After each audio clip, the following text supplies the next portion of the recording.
zen, we're cool, we're centered. We're not any of those things.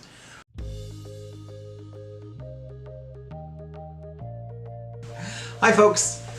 Welcome to another episode of An Other Way. I'm your host KJ Bell, and today we're talking about releasing. So we dealt with truth last time, and I talked a lot about those subjective truths that can sort of get in and do a lot of damage. And that just shows you that we're simultaneously incredibly powerful and really, really fragile, because the things that we say can destroy somebody without us meaning to, and the things that people say to us can destroy us too. It's a little freaky to think about that we are so powerful yet so fragile at the same time. And the thing with that is that we can't decide either way a lot of the time. The subjective truths that we experience that hurt us, we often decide unconsciously that those are the things that hurt us. And it's difficult to make a distinction. You know, I have to tell my voice kids all the time that there's a separation that has to occur. Because as a vocalist, it's really easy to take things personally. So I have to tell them all the time, if I tell you that you're flat, it's just you're flat. It doesn't mean that you're a bad person. Because a lot of the times what we hear is, oh my god, I'm flat, that means I'm a terrible singer and I will never be good.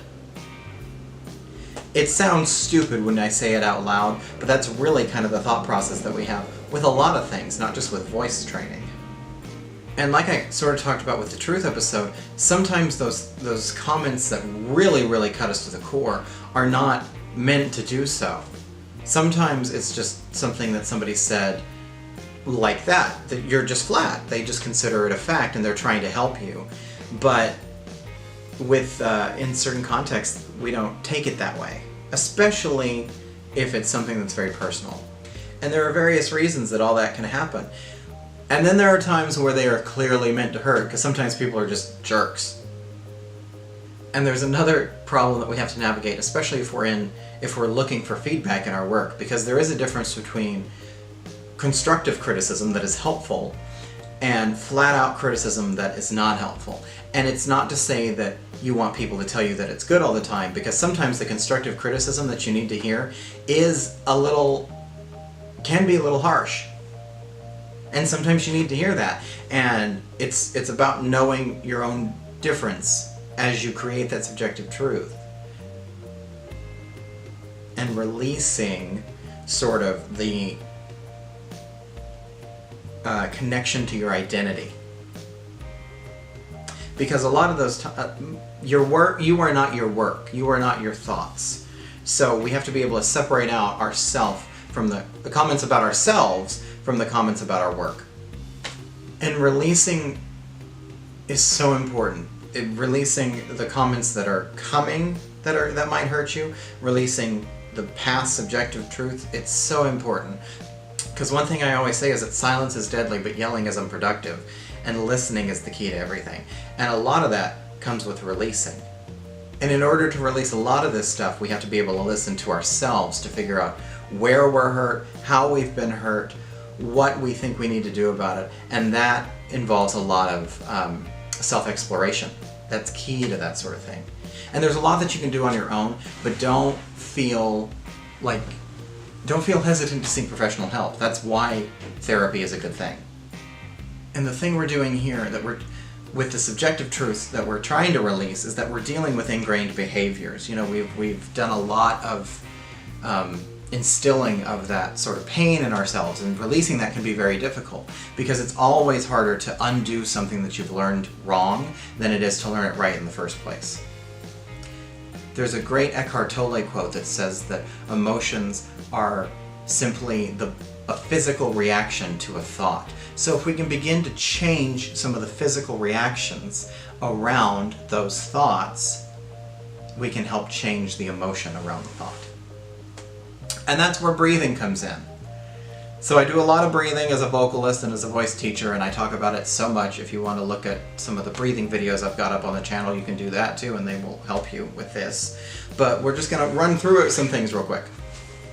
because we often forget to breathe more than we need to survive.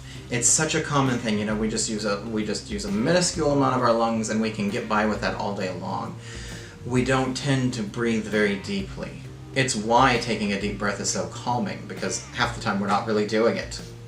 And taking those deep breaths, taking that awareness back into the body, can really help to release physical tension, which helps you practice to release emotional and mental tension. So just do it right now. Just take a breath.